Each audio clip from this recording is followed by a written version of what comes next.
How are we all doing? How is everybody today? Amy, Peter, Evil, JC, County, Michael, Daniel, Virginia, Steve, Danny, Martin, Mumo. Amy, UJ, new high? Yep, correct. We'll have a look at that in a sec. Morning, New George. Everybody, hit the thumb. I keep forgetting to ask. That's why there's only 30 people in here, because I keep forgetting to say that, and that means people don't come, so sad. UJ. So yeah, we're testing yesterday's high. So yesterday, basically, pen's gone. We didn't break yesterday's high, which is good. So obviously that is where we rallied off the back of the US dollar news. We tested the high, rejected it, tested it, rejected it, consolidated there, pushed down this morning, came back up. We're retesting it. Good short. Right now, good short. So overnight, to do with the yen, while we're talking about the yen, we had, we'll look at Stallman's comments in a minute, which are very interesting. Why can't I go back further? Financial juice, why are you not loading information? So we had from the Japanese overnight, we had Suzuki basically saying, was it Suzuki?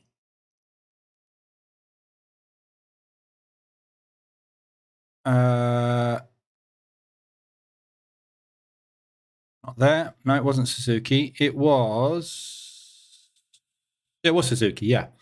So it's this bit here. It's not in red. You kind of have to read a little bit closer with the Japanese, because stuff they're constantly talking about intervention. So it's just old news, normal news. But when you read it, and you actually take in what is being said, this one is the most important, I think, at the moment. Bank of Japan to consider handling of ETF holdings, including sale. So depends how you read into that. This could be talking about their ETF, about their index, basically. But what I read into that is they hold a lot of currency in overseas indexes. Yeah, S&P stocks, NASDAQ stocks, or everywhere. That's what they do. They invest overseas. All of the yen goes out. So the sale of all of those overseas holdings is how I read that, which is how they do an intervention, a liquidation. It's a fire sale, basically. And obviously, again, talking about the weak yen. So this here could have two meanings, which is why everything is wishy-washy and grey in the markets, because there's never any confirmation. If they came out and said, we are considering selling all of our US and European stocks to liquidate, everyone would go, holy crap, and the yen would do that. That's not what they've said, but that could be what they mean. Nobody knows, do they? This is the trouble with news and what happens. It can be interpreted in two different ways. Someone comes out and says something, one bank will go, holy crap, that means that's going to rise, and the other bank will go, holy crap, we need to liquidate and get out of everything that we're in. Yeah, so you get that push and pull. This is why we get spikes all the time. So that's an interesting comment. There's a lot of stuff being said again by the Bank of Japan. It's one of those things where, you know, we've had so much talk about it. We're up here and they're saying exactly the same stuff over and over again. However, it will be literally that. You just won't, you know, it happened in the last intervention we had was in the live stream. And someone said, look at the yen. And I quickly flicked over to the yen chart. 10 minutes ago, I was looking at it there. Then I was looking at it down there. It'll just happen like that. They will press a button, they will liquidate, and it will all happen immediately. So, but what we've got the opportunity for here at the moment is if they don't do it, we're going to do exactly what we did last time. Rally. Freeze for 3 weeks. Rally. Absolutely no reason why this can't happen again.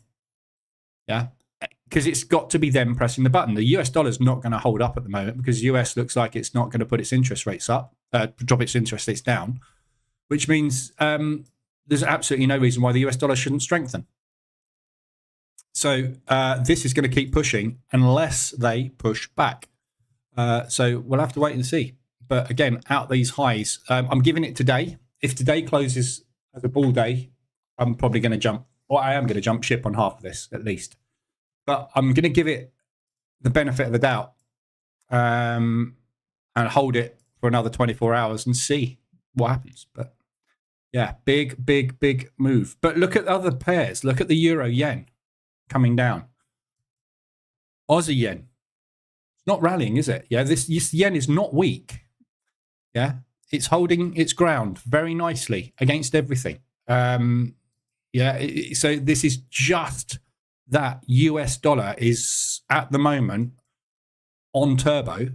And that is why this is doing this. It's nothing to do with the yen. The yen isn't suddenly gone hideously weak. The yen is fine. Everything else is sitting there sideways or ever so slightly coming down against it. So it's just that it cannot battle that US. You know, it's the biggest currency in the world. So as long as this rallies, as long as this pushes, that's what's going to get them to press that button. So, because this is the one they're interested in. They're not interested in the euro yen. They don't export all their goods to Europe. Yeah, they don't export their goods to the pound. They don't export all to Australia. 90% of their stuff goes to America. So this is what hurts them. So we'll see. But again, yeah, I mean, every time they press this high is another opportunity for them to do that. So it's not a bad thing. I'd much rather it did this and gave us a definitive answer than sat there for 3 bloody weeks like it did last time and do absolutely nothing and cost me $600 in swaps. We'll see. So yeah, big moves there. So that's the overnight news. The second part of overnight news is we've had Stallman overnight, well, this morning actually, talking about the ECB rate. So we've had the GDP for the UK, which we'll look at in a minute. Stallman, now is the time to diverge from the Fed. So we've been talking a lot about we're waiting, and this is historically how it works. We're waiting for the Fed to drop those interest rates. Yeah, so we're waiting for this 5.5 to become a 5.25. When that happens, everyone else will go, they've gone, and then everyone else will start to drop ahead of them, behind them. But because the interest rate is a little bit lower on the euro and their inflation is very, very close to target and coming down very fast, ECB cannot wait. If the US now have said we're going to push it back, which they haven't, yeah, we haven't heard anything from the Fed yet. All we've had is a CPI number higher than expected. The Fed have not said anything about changing interest rate date changes. So at the moment it's June. That's all we know.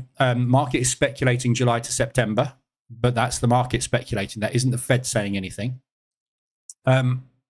This is getting too close now for the euro. So what they're basically saying is, we can't wait for you. If we do not reduce our interest rates soon, we are going to overshoot. Remember, I talk about disinflation. We do not want to be below 2%. 2% is healthy. That's where we want to be. Everybody wants to be sitting at 2%. So Stallman said, now is the time to diverge from the Fed, i.e. we're not going to do what the Fed does. We're going to do our own thing with interest rates. There is a risk inflation will undershoot the 2%. Exactly what I just said. So we do not want to go below that level. We want to, in an ideal world, you would sit on 2% and it wouldn't bat an eyelid. It would just go 2% and it would stay there. And your economy would be healthy. Everybody would be happy. Mortgages would be cheap. The world would be lovely and everything would just go up. Great. Not how it happens in the real world. But that's the ideal, and that's what they're all aiming for. So what they don't want to do now is the fact that this is coming down so fast at 0.2% all the time. They don't want to go down to 1%. So they've got to drop this because that's what controls inflation. So that was an interesting thing as well overnight. So obviously you can see from the euro pairs, the market has done exactly what it should do, which is weaken. Well, it's only this morning on the euro odd, but weaken. So we got weakness creeping into the euro this morning as the market's reading this and going, yeah, looks like they're going to drop their interest rates first. So we sell it. So interesting news overnight tonight. But again, nothing from the Japanese. And intervention moves. There we go. Dollar yen hits its highest since the mid-90s, 153. So we don't typically get the intervention happening in the Asian session. It tends to happen in London or New York. Yeah. So it'd just be like, boom, out of nowhere. but it happens while there is liquidity in the market. The highest liquidity time is the London session. So typically we tend to bear the brunt of that move. So yeah, we'll see what happens. But no ADRs so far this morning. Obviously, we've got loads of weeklies, Euro, US dollar being the main one. And obviously that is going to continue to come down today because this US dollar is still rallying and the Euro's just had bad news. So that will continue down for the minute, for short term. But that's hit 175% of its normal weekly range. So stuff's starting to move. This hasn't been... broken my dashboard. This hasn't been lit up very much over the last few months. We haven't had that many weeklies, have we? So it's showing that there is starting to be a little bit of movement coming in here. So we'll see what happens. But interesting times, especially with UJ. Quick question: why is the dollar going up along with? Why is dollar going up along with the dollar? Gold going up along with the dollar. Gold is a safe haven. So basically gold, when you trade gold, you're trading across with the US dollar like everything else. So you're trading XAU USD. Yeah. So it's gold is just a US dollar cross. So when the US dollar gets strong, gold gets pushed down. However, gold is its own commodity, its own entity, like oil is. Yeah. So oil is priced in US dollars, but it's less affected by the US dollar. It does work in a very similar way, but it's less affected by that. So gold is also its own commodity. When we have times of worry, times of trouble, when stock markets crash, when inflation and interest rates change unexpectedly, people tend to put their money into safe havens. You get rallies on the Swiss franc, you get rallies on the yen, and you get rallies on gold. Because gold is safe. Yeah, it's a commodity with a limited stock. Therefore, price will never depreciate dramatically unless somebody finds a whacking great field of gold somewhere. We're running out of it. Yeah, it's used in electronics manufacturing, obviously jewelry, everything else. So it's used in cars and car parts. It's a very valuable commodity. So whenever we have problems, people buy it. So if you have people buying gold and buying the US dollar at the same time, gold can overtake the US dollar. But typically in a normal world, normal trading, no news, no problems anywhere, if the US dollar goes up, gold will go down. Yeah. But it's exactly the same as, if you got a massive rally on the US dollar and you got an interest rate hike on the euro the same day, the euro will push against the US dollar higher. Everything is across. Yeah. If one thing is moving stronger than the other, it will go up. But it just shows you how strong gold is at the moment. Yeah, very strong. But that's why we had this big move in the Swiss franc yesterday. Yeah, safe haven. Yeah, all the Swiss franc pairs powered up yesterday. A lot of money jumped into the Swissy, got unraveled in the Aussie. But yeah, so it's just the way it goes. Yeah, this market is random. There's no predicting anything. So, correlation, when you look at correlation, people say, oh, don't trade that and that because they move the same. They do sometimes. And then other times they move completely differently. Everything is random movement. You never know where anything is going anytime, basically. So, yeah, lots of signal services. I subscribed. I basically did a little bit of marketing. I decided to do some Telegram advertising. I've never done it before. Never done any advertising really much. But did some advertising on Telegram. I spent like $100 just to see what would happen. And I was basically just advertising the bootcamp. Just here's a free course. Go and have a look. And as a result of that, I went and joined the channels that I was advertising in. They're all signal services, obviously. But one of them was a gold signal service. Oh my God, you should have heard them screaming and shouting about their success. They had one good day on gold. Did they let you know it? Yeah, anyway. Morning, Gregors, John, Neo, Rodrigo. It's time. Why do you not trade the indices anymore? They're just not moving properly anymore. I did yesterday. Yeah, I traded them yesterday. I put the EA on for the first time yesterday in a couple of weeks, just because the indices have been very stagnant. We're going through a period of stagnation, which you will see on the back tests. When you look at all the back tests with the SIHEA or the ORBEA, there are long periods of stagnation, which is basically the market's not moving. So I decided yesterday I'll have another go and see if they've woken up, because as you can see, they are starting to get a little bit more volatile, but the open isn't getting very volatile.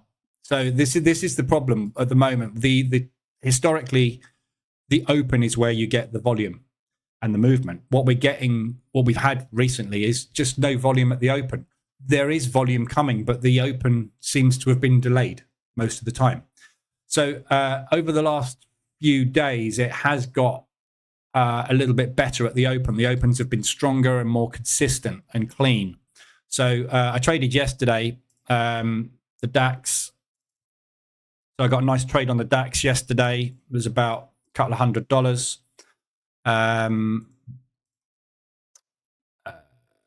FTSE yesterday was a nice easy one. So it was a hedge out the short, aggressive exit long. But this is because of the news, you see. So, you know, it doesn't matter what it's because of, does it? What matters is it made money.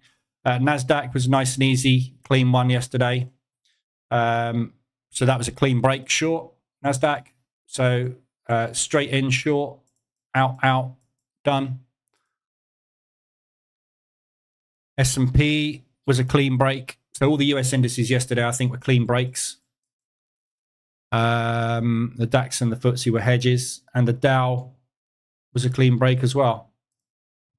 Yeah, so that was the Dow clean break, straight down to TP. Look, just immediately straight down to TP. So you know it is starting to pick up at the open.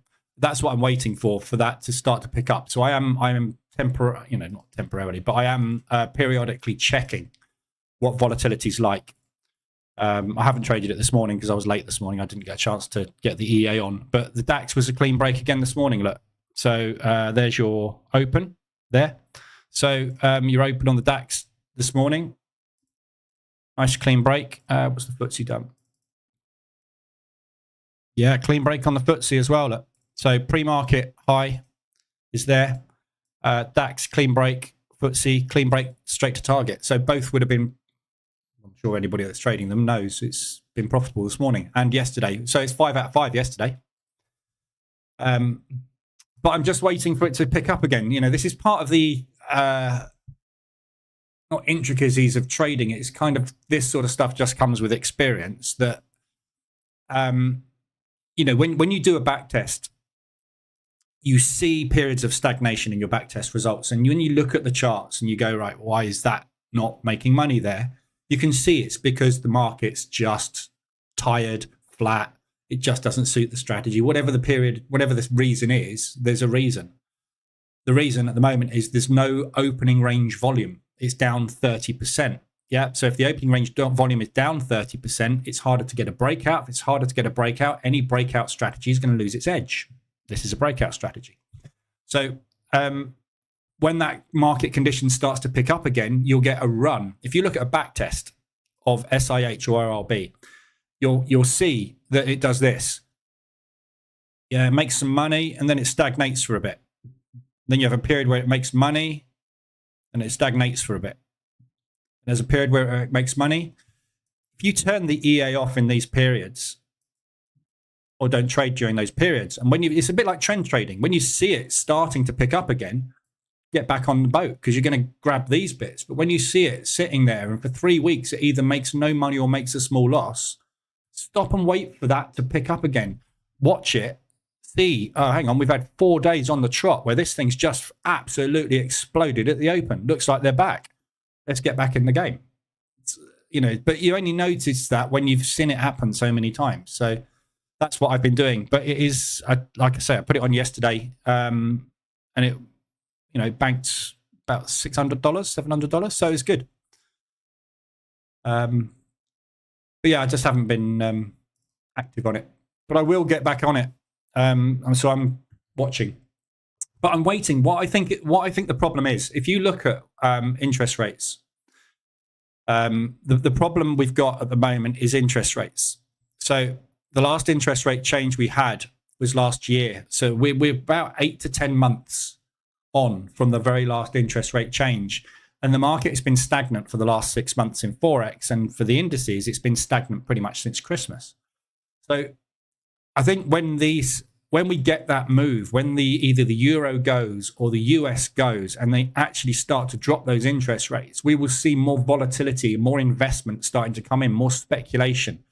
Safe havens will start to reduce, and we'll get more money coming into the stock market. More volume in the stock market means more explosive moves. More explosive moves happen at the open. So I think this is just a byproduct of what's going on here at the moment with interest rates. We're just not getting the volume. It's there, but it's down, and the moves are not happening at the bell as much, but that will change. So, it's like any strategy. Yeah. If you've got a breakout strategy and the market does that for 3 months, you're not going to make any money. If the market does that for 3 months, you're going to be clearing up. Yeah. Every strategy needs a market regime and a market condition that suits it. If you've got a trend-based strategy, you're dead. If the market's trending, your trend-based strategy is going to make a load of money. If you've got an opening range breakout strategy and the market doesn't have an opening range breakout very often, it's not going to make money. It will. The edge is there long term. It's just there's periods where it just doesn't work. So you have to adapt. And you can either trade through them, which means your P&L does things like that, or your P&L might do things like that. Yeah. So you can either trade through it, take it, or you can turn it off and wait until you can see the good conditions coming back and then jump back on the boat. Obviously, the trouble is, if you jump back on there as the conditions start to go, you might miss half of the good trades and only grab that little half before the next stagnation period arrives. We knew when we should do that, we would be billionaires, wouldn't we? So those are your choices. But that's why I'm not trading them at the moment, just because it's not as effective as it was. It's having some really good days, like yesterday, 5 out of 5, beautiful. I'm not sure how it's doing before, but there's a retracer. I'm not sure if you're in here, but somebody in the Telegram group is constantly trading the indices. Yeah, looking good at the moment. So it will pick up. In indices, what if you traded the range breakout of the first bar that moves X% of ADR? Don't know. Try it. Test it.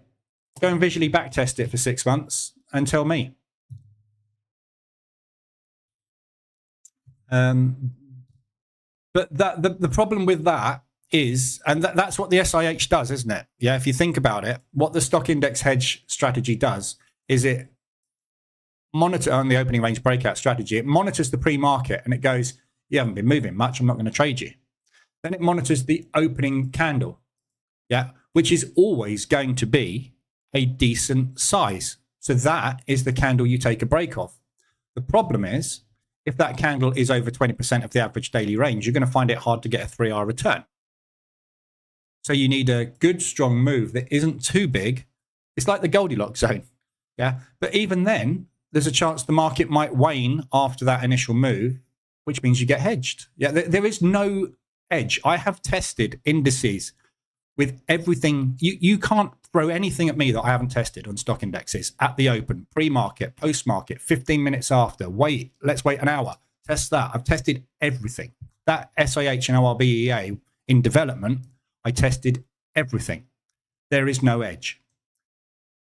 There is an edge, obviously, but there is no edge that is better than another edge. If you say, let's wait half an hour after the open or an hour after the open and then take a range of X, Y, or if it's bullish, just press buy, use a stop of this, whatever you give me, I will tell you there is an edge there and the edge will be X%. But there will always be a massive stagnation period. There will be a massive losing run and there will be many times where it just doesn't work. So the conclusion I came to was, when is the most explosive move? This is obviously not an index, but it's a good example. When is the most explosive move? When the market opens. When is the best time to trade? When the market opens. 70% of the time. 30% of the year, you're just going to stagnate because it doesn't happen. That's where we are at the moment. And ADR as well. ADR picks up a lot on the indices, as we know. When the markets are bull volatile or bear volatile, you've got a bigger range, you've got bigger volume, you get more movement. So ADR expands, and you obviously need to expand along with that. But in market contraction periods, in bear calm and bull calm markets, there is no volume there. And those are the ones actually which normally would make a fairly decent, you would expect to make a decent amount of money because they've got nice tight ranges. You can break out and get really good breaks. Sometimes it does, sometimes it doesn't. There's no magic bullet.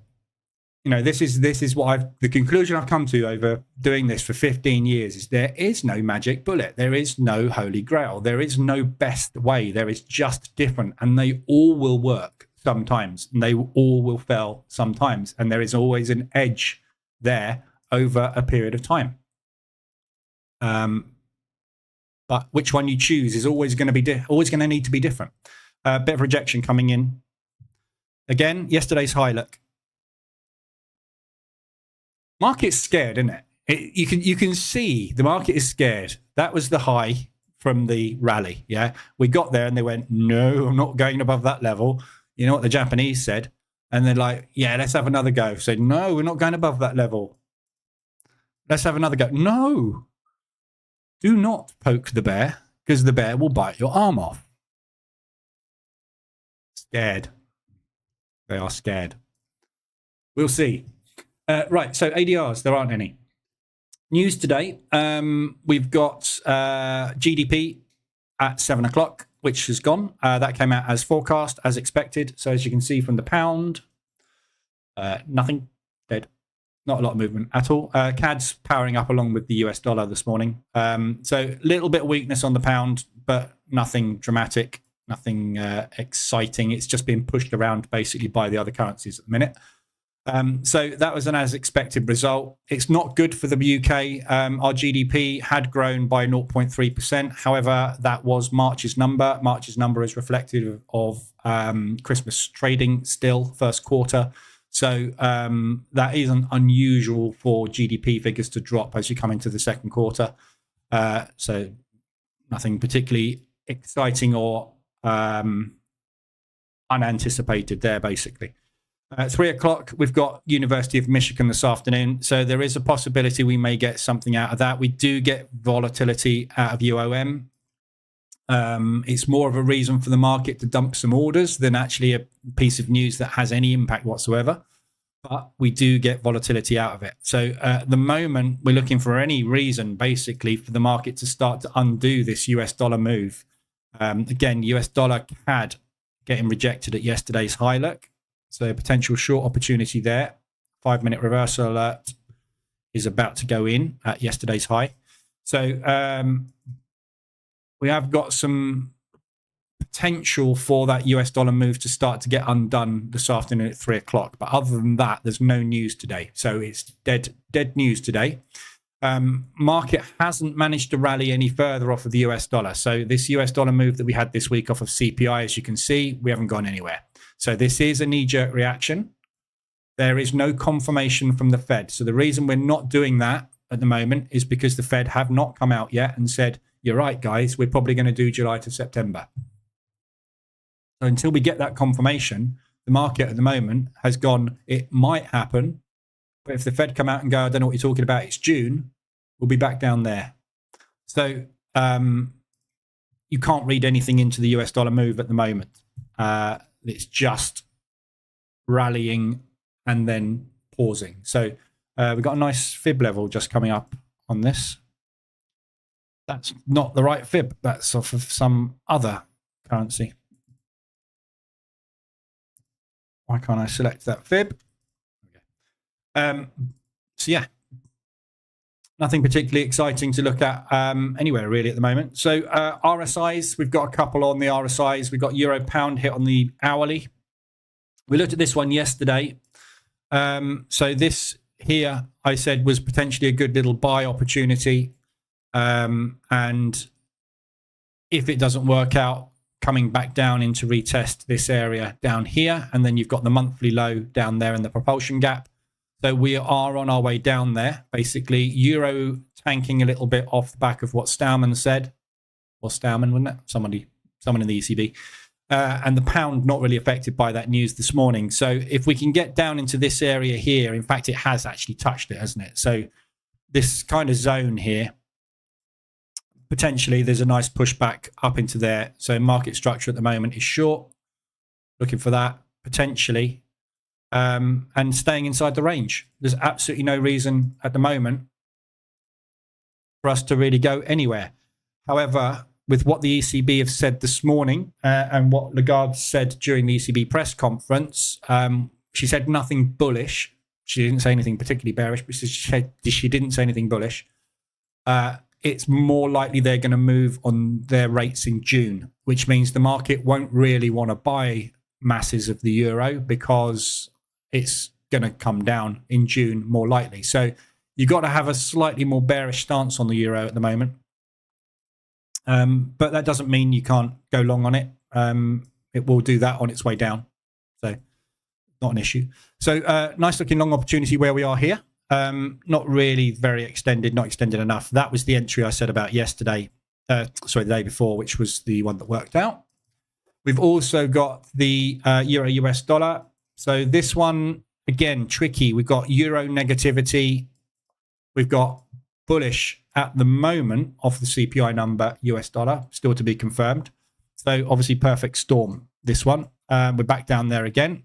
We were talking about divergence the other day. Doesn't get much better than that. Yeah, market is dropping on relative strength.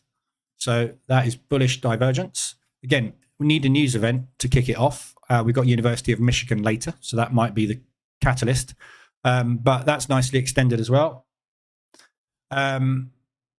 So euro US dollar 4 hour, as you can see, is also lit up on the 25 level. We're below 20 now, so this is about to trigger below the 20 level. That's a really good looking long, although it has just broken out of support.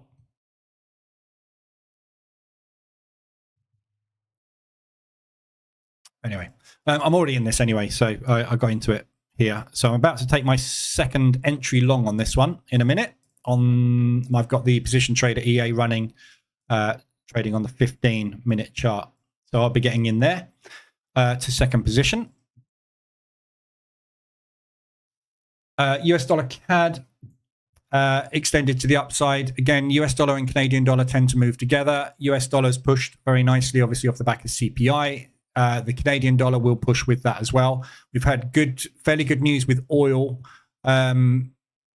Although they are saying it's going to hold that price for potentially the rest of this year, they don't expect it to go up or down. The demand is dropping quite quick on oil. That's going to hurt Canada.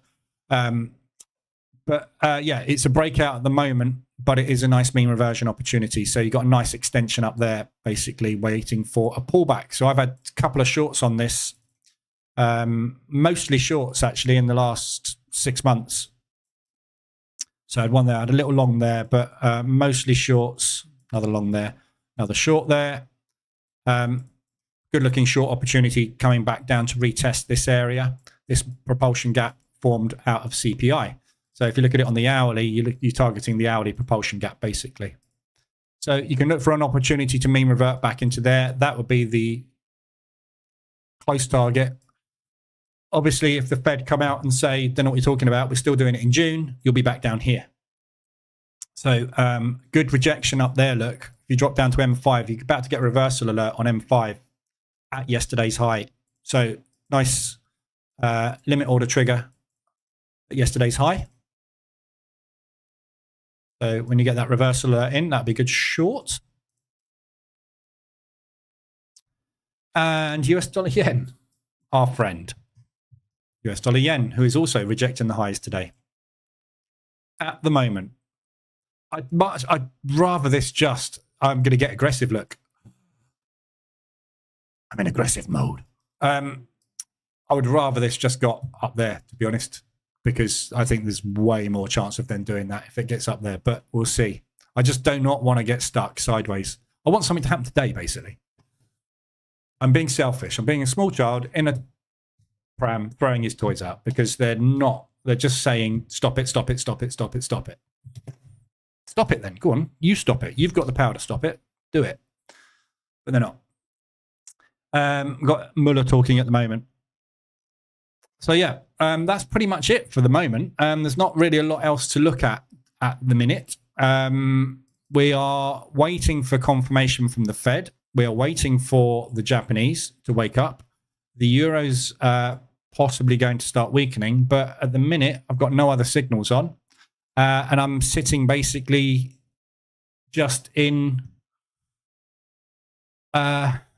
mainly what I've been sitting in for most of the year, which is what it seems like to me at the moment. Aussie, New Zealand, I'm still in. Again, sideways all week. We haven't gone anywhere this week. So we had that one push, which was great. And I got out of a lot of nice positions in profit. Since then, we've sat there. So I've taken that other additional position on Wednesday. And I got into the second position down there on Wednesday. Got a limit order sitting in the propulsion gap at ADR. But that's it. I've been, as we know, been sitting in this thing forever. US dollar Swiss. Sitting in it since down here. All we've had is that one move sideways, one move. So we're just waiting basically for the Fed. But this is the trouble when you're waiting for something to happen. When it doesn't happen, nothing happens because there's no reason for them to buy anything, is there? So you just sit there. This is the trouble we're having at the moment. The position trading strategy is great, but it gets stuck and it stagnates when the market has no directional bias. We work on market structure. We work on market movement. There isn't any. Yeah, there is that, then there is nothing. There is nothing. There is that. That's it. So it's just hellishly frustrating at the moment. But what could you do? Just got to sit and wait. We know it's coming. We just don't know when. But yes, I'm on 4% this month, which is not great. We're on the 12th. Not bad. I'm on for a 10% month, which is fine. But until we get some movement on this US dollar, I'm not really doing an awful lot. So I haven't managed to find an awful lot else to get into really either, because we haven't had too many extensions on the RSI this month that I've actually managed to take advantage of, because obviously, as you can see, we're just going, we're moving, but we're not going anywhere, are we? So look, if anybody's got any other pairs they want to look at, let me know. But other than that, there's not a lot else to really discuss this morning. Aussie, New Zealand. So yeah, I'm in Aussie, New Zealand. I'm just short on at the minute. So I've got 2 manuals taken here on Wednesday. Looking for this reversal to hold, basically. So we've broken down. So it's the first breakdown we've had since February. So since we had that interest rate stay the same on the New Zealand dollar and the market had that unexpected negative reaction to it, we've had literally nothing. So this is the first breakdown we've had, which is, again, the interest rate change. So this move here and this move here are the interest rates. So yeah, we're just waiting, aren't we, for them to unwind that. But I just get the feeling, I'll be saying the same thing next week. This is the problem at the moment. I've never experienced the problem of swaps being such a big part of the strategy, because we've never had interest rates at this level. We've never had so much stagnation in the market, and swaps are what is killing me all the time. If you look at that euro yen trade at the moment, and it's looking at nice little 200, it's like 0.5% profit there. Look how far beyond the average price I am just to get 0.5%. Swaps. If you take the swaps out of the equation, that would be sitting at somewhere around about $1,000. Swaps are a huge factor at the moment. Not because of swaps. Swaps are always there, and swaps are higher than normal at the moment because of interest rates. But the problem being caused by swaps is this. It's this sideways stagnation that we are just getting into trades and holding them 2 to 3 times longer than normal, which means our cost of doing business has gone up by 2. It's like inflation. Every business is being affected by it at the moment. It's what all we hear about on the news all the time. Oh, costs are going up, costs are going up, costs are going up. Swaps are our cost. They're going up. Nothing you can do. You just got to sit through it. Just means you've got to wait and hold positions longer to get out. So that 0.5%, I just don't want to bank it. I want to bank it here. And I think there's a good chance we can get there now. The ECB's helped a lot this morning. And obviously, if Japanese press the button, I won't even get filled there. I'll get filled down here somewhere, which would be fantastic. But yeah. So Aussie New Zealand is the same scenario at the moment. A lot of this is made up of swap. So my average isn't too bad now. It'd be nice if we can push up into propulsion today, so I can get that third position on. But at the moment, I've got those two. So I'm just going to wait for them to unwind it. But I can't see it being in the next week. I think we've got a couple of weeks of wait on it, unfortunately. But, you know, I'm only looking for 1% or 2 out of it. So wait. Frustrating times. So yeah, that's all I've really got for you today. There's not a lot else really to discuss. We've got no real news forecast, so I'm not expecting huge moves unless we get an intervention today, in which case obviously everybody will know about it. But yen's doing all right this morning. US dollars having another go this morning, but looks like it's hitting a little bit of resistance. The daily highs are holding at the minute. So if they hold, I think what we'll probably find is we're doing this today. So it's just literally push, accumulate, the usual.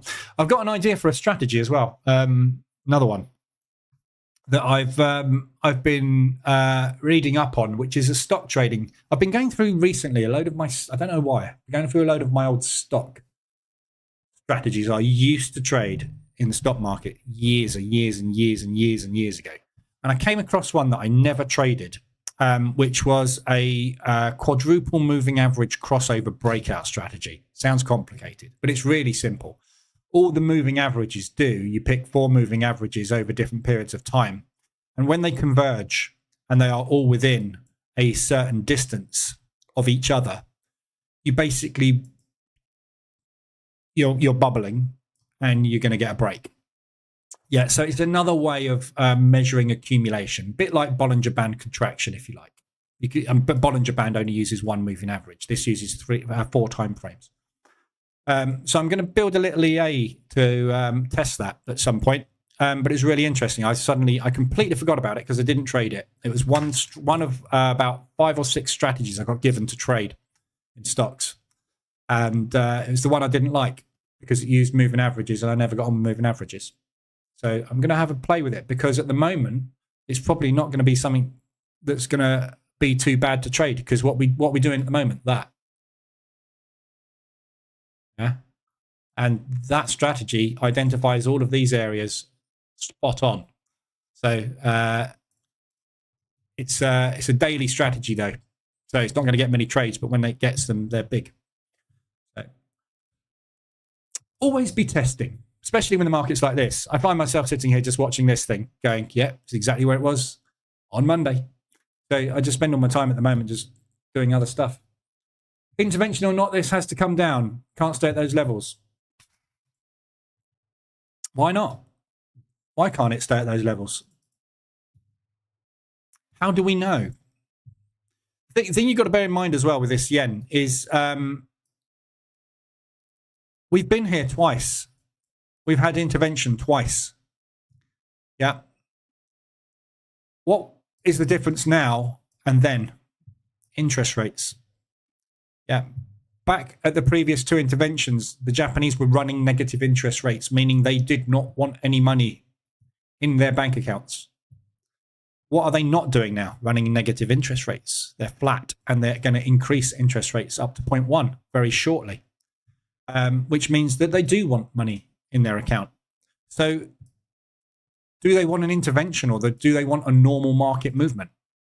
You know, this is the thing. It could be now that their mechanism for controlling exchange rate is not intervention, it's interest rates. And if that's the case, they are soon going to start increasing interest rates at a regular level as everyone else drops their interest rates. That is going to automatically make the yen stronger than everything else, especially if we get any more war talk. That's coming down anyway, isn't it?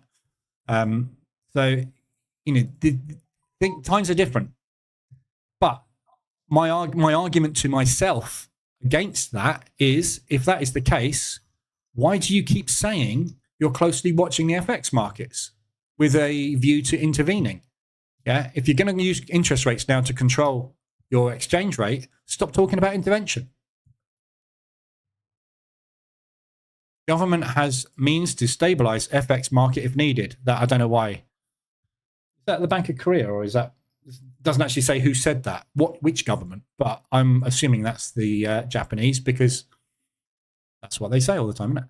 But yeah, don't come out and say all of this stuff if you're not going to do it.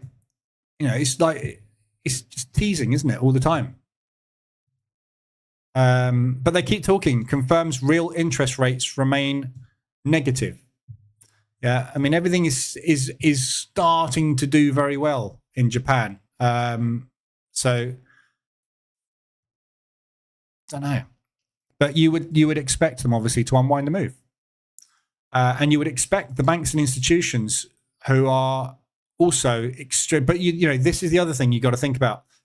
The way banks and institutions unwind their positions is by taking the opposite one. So if you've been buying for ages, and you've got a massive P&L, to get out of those positions, you need to sell a portion of that move, right? So how does that tend to happen? Either as a pullback to a percentage of the move, and then a continuation where they add, or you get a accumulation. Yeah, every single one of those moves down in an accumulation is the market unwinding part of that move, somebody adding more, the market unwinding the move, adding more, unwinding, adding more. This is also a profit take on a leg. Yeah. So there's no reason necessarily for the banks to move and unwind that level, because they have been taking profit there, tiny bits and pieces in there. Yeah. Big profit take there. Yeah.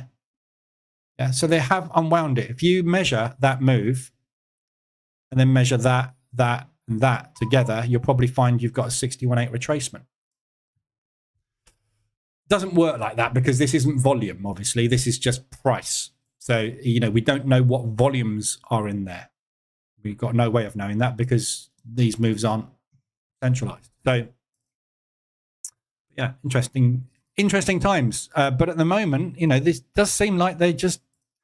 I don't think this is necessarily the Japanese. I think this is the market scared shitless of going any further, because if you press the long button now and they press their long button, you are dead. Yeah, I don't care who you are, how big you are. If you are long when they press that button, you're going to get hurt. They've been hurt twice in the last 2 years. Yeah, they know what happens when the Bank of Japan starts these threats. So I think this is just, are you sure we want to push it up here? Are you sure? Are you sure? One of the times they do that, that's going to happen and they're going to get hurt. So, but does that mean it has to come down? I don't know. I don't think it does. We'll see. It's that horrible word, isn't it? It's unprecedented. We haven't been here before. So no one can tell you what's going to happen. Everybody's speculating all over the place. Bloomberg, everybody. I was watching Bloomberg wrap up the other day. This was obviously after the CPI. This was on the agenda for the end of day wrap, and people arguing about it all the time. Yeah, nobody knows what's happening with it. It's one of those situations where, as the Swiss, Jordan never says anything about what they're going to do with Swiss. The Bank of Japan never say anything about what they're going to do. They give a load of what-if scenarios and a load of threats, but they never tell you. Whereas the Fed come out and say, if this happens, we will do that. So does the ECB, so does the Bank of England. They all come out and say, this is the situation. If that happens, this is what we're going to do, which is why we get nice, steady, easy movement, because the banks know what the thing to do is. No idea what to do with this today. So we will see. And obviously any rocket landing in Israel at the moment from Iran, that's going to do that. So there's 1,000 things that can make this come down. There's not many that can make it go up, though, is there? So it's all on our favor at the moment. But yeah, that's what we thought here. See. So let's have a quick look at next week's news before I go. We've got Monday, we've got retail for the US. So I'll do an afternoon session on Monday. We've got the claimant counts on Tuesday, which isn't much. So the main news on Tuesday is CPI for the Canadian dollar. And then we've got CPI for the pound and for the New Zealand coming out on Tuesday evening, Wednesday morning. And then we've got Bailey's press conference on Wednesday evening. So all about the pound on Wednesday next week. We've got the unemployment rate for the Aussie on Thursday, and then unemployment claims for the US, and then retail. So there's nothing interest rate related next week, but we have got 3 CPI numbers. So Canadian CPI, New Zealand CPI, and pound CPI. So again, another big catalyst potentially there for that Aussie New Zealand move. So, but yeah, so that is basically the main one I'm interested in. What has our annual inflation been doing? And if that ticks up, big bull move pound. So we've had nothing on the pound for ages of any description that has given it any power or weakness or anything. So we are still waiting to see what happens there. The fact that the euro have said that they're getting ready to drop, we'd be much more inclined to follow the euro, I think, at the moment than we would the US. So we might find Bailey says something about that next week. But so all the news next week is focused around Tuesday and Wednesday, really, a bit on Thursday. But we just got retail, which retail's a drop in the ocean at the moment. So so that's next week's news. And then we'll see if we get anything moving out of that. But we're waiting for the Fed at the minute. So any updates on the ADR bans? No, I didn't get a chance to do anything on that yesterday at all, because it's school holidays at the moment. So I've been in and out doing things. I've lost days. So, but yeah, nothing at the moment on that. I've got more testing to do, and comparisons with Bollinger. So I need to just do some more testing. I need to get the EA back to where it was. And test a bit more, which I will do. I might actually get a chance to do that today. It's only 9 o'clock. Yeah, got all day. So yeah, I'll do that today. I'll be working on that a little bit more today. See if I can get something solid figured out, basically. But it's something I will probably add in to the position trader EA if it's worth doing as a secondary entry criteria. But I'm still personally not convinced that using something like an 85 RSI wouldn't give you very, very similar results. So I need to, first thing I've got to do is turn it into a position trade instead of a stop loss strategy to test what impact it has there. If there's no extra edge over stop losses using it as a position trader, you're just going to get into more drawdown basically and get the same result. So there's not really much point in using it. But the other thing that's sitting in the back of my head about this is the reason I'm doing this research is because at the moment we've got this type of condition in the market. This is the first time I've traded through a market like this. So am I trying to find a solution for something that literally happens once a decade? Yeah, this thing works beautifully virtually all the time. It's been less effective over the last 6 months because of the market condition, the market regime. Am I trying to use a sledgehammer to crack a walnut? Trying to find an alternative method of trading through this condition, which I've never seen in 10 years. Is there even a reason for it? Yeah. You know, it's something you might roll out once a decade. I might not even be trading in a decade. I don't know. I have no idea what's going to happen, do I? So, you know, but if there is a good edge there, and it's the sort of thing you can stick on a VPS and it takes 2 trades a month or 1 trade every 2 months and has a strike rate of 70 to 80%, which it has with a stop loss, you know, it might be something for investment. So longer term. But I need to test more. So it's looking good at the moment. We are coming down off of that high. Look, 5-minute reverse alert's gone in.